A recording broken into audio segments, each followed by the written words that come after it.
Bonjour frères et sœurs, je suis le frère Rousseau, prédicateur de l'évangile de Jésus qui par la volonté de Dieu le Père, notre Père dans les cieux, le Père de notre Seigneur Jésus-Christ de Nazareth.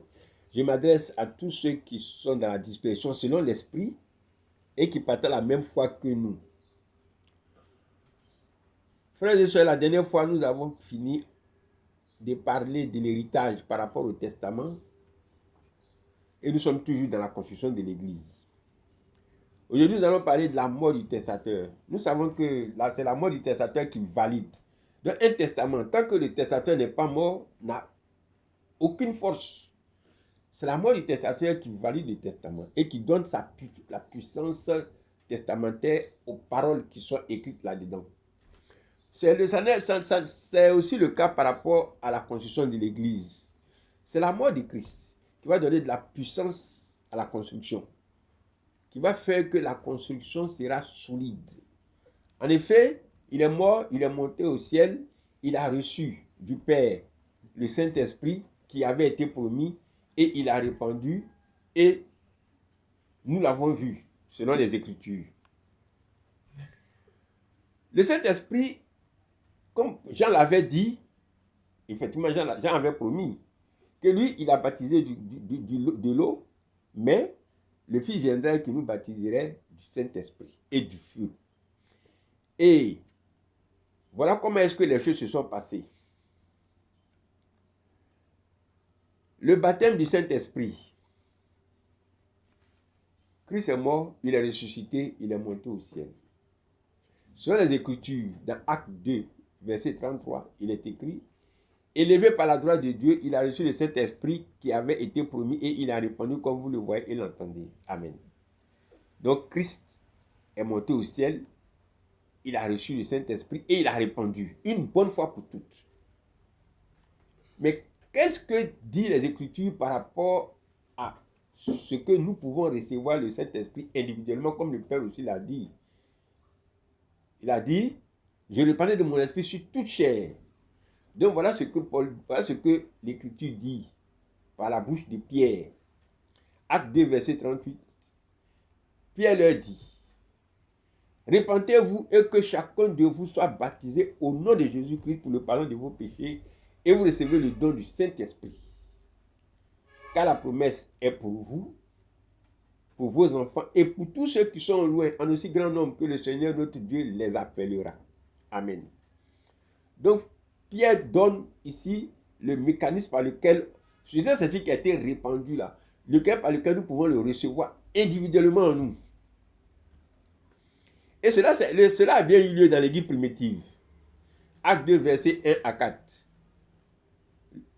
L'effusion du Saint-Esprit et le baptême du Saint-Esprit par rapport à tous ceux qui étaient dans la chambre haute.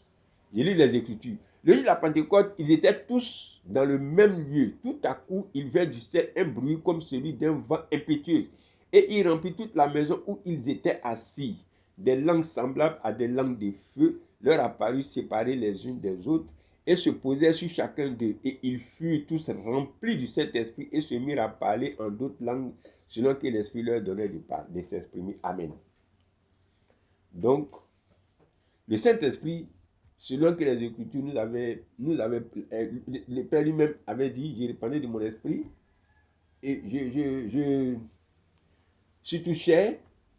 Christ, lui aussi, a reçu le Saint-Esprit et l'a répandu.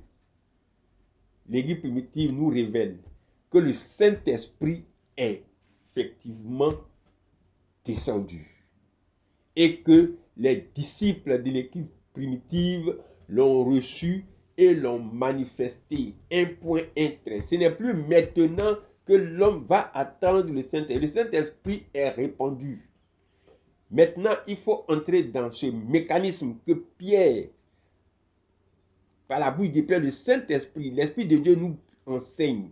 Il dit: répentez-vous et que chacun de vous soit baptisé au nom de Jésus-Christ pour le pardon de vos péchés et vous recevrez le don du Saint-Esprit. Voici le mécanisme. Et c'est ça, ce mécanisme que nous devons arriver. C'est ça qu'il faut reconnaître et il faut dire. c'est ce que la mort du testateur nous révèle et pour lequel et par lequel il nous rassure. Pour que nous soyons véritablement le temple de Dieu et enfants de Dieu. C'est la mort du testateur. C'est la mort de Jésus-Christ qui a eu pour conséquence la descente du Saint-Esprit, qui a fait que nous avons ces révélations-là. Donc désormais, que chacun sache que le Saint-Esprit est déjà descendu. L'expérience du Saint-Esprit a été manifestée par l'Église primitive.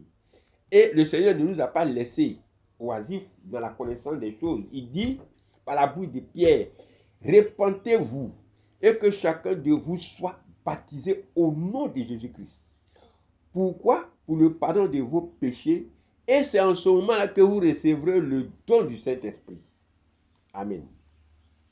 Donc, le testateur étant mort, le testament ayant été ouvert, nous sommes en train de prendre connaissance de notre héritage, de comment prendre possession de notre héritage.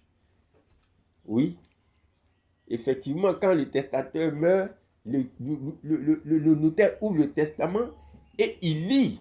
Et quand il lit, il fait en même temps, s'il y a partage, le partage à ceux qui ont droit et ceux à quoi ils ont droit. Donc ici, le testateur étant mort, le testament est ouvert et l'Esprit nous dit, voici comment vous prenez possession de cet héritage dont je vous ai parlé là-haut. La mort du testateur est le partage de l'héritage aux héritiers.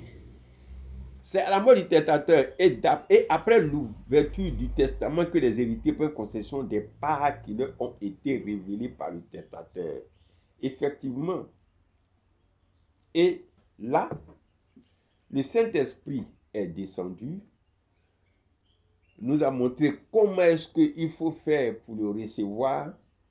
Et c'est en ce moment-là que nous allons entrer en possession de ceux auxquels nous avons droit. Donc, nous allons conclure avec la conclusion du deuxième testament de la construction de l'Église, pour finir. Dans la construction de l'Église de Jésus-Christ, le testament va représenter tous les travaux accessoires après la fondation, la montée des murs et la toiture en son corps et en son esprit. Et surtout, c'est en son corps et en son esprit qui fait le partage de son héritage à ses héritiers. C'est-à-dire l'aménagement spécifique de chaque pièce et de chaque lieu de la construction en fonction de l'utilisation qu'il compte en faire. Amen. Enfin. En fait, le deuxième testament, nous l'avons dit dans la construction de l'Église, est la deuxième partie de la construction. C'est-à-dire l'aménagement des pièces ou de chaque lieu de la construction en fonction de l'utilisation que celui qui a construit veut faire de ces pièces-là. Et nous sommes les membres de ces pièces-là. Nous sommes ces pièces-là. Et l'aménagement que nous recevons, c'est l'équivalent de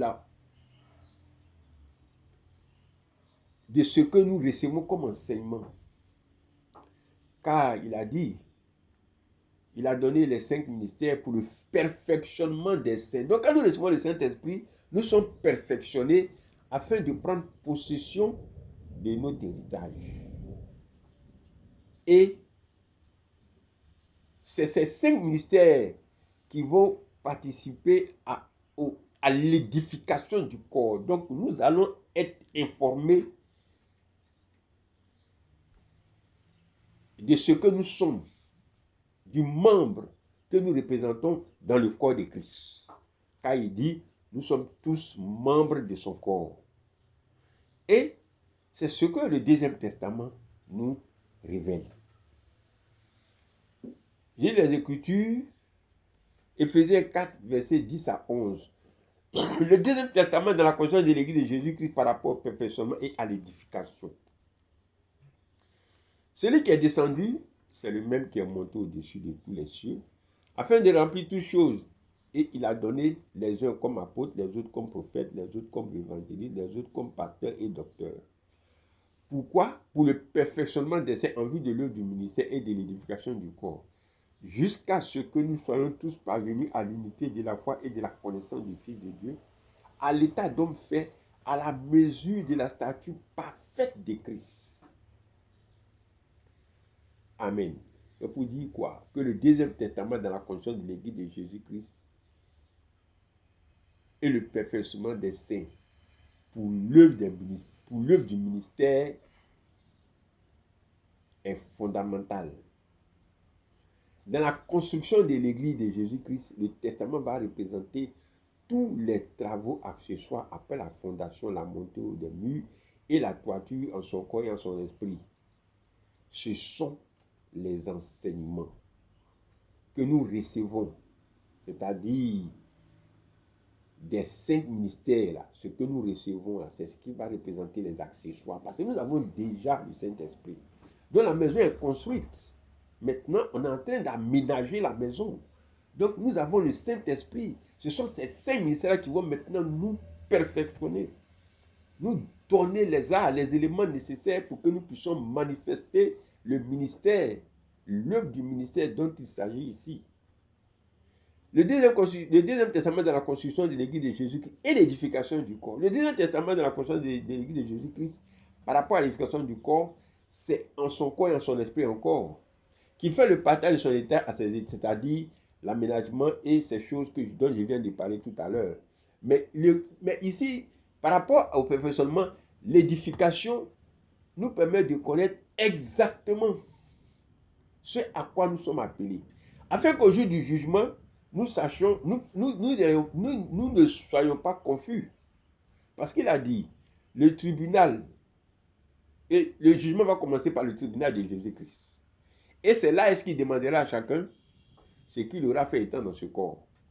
Mais évidemment, si tu ne sais pas ce que tu devais faire,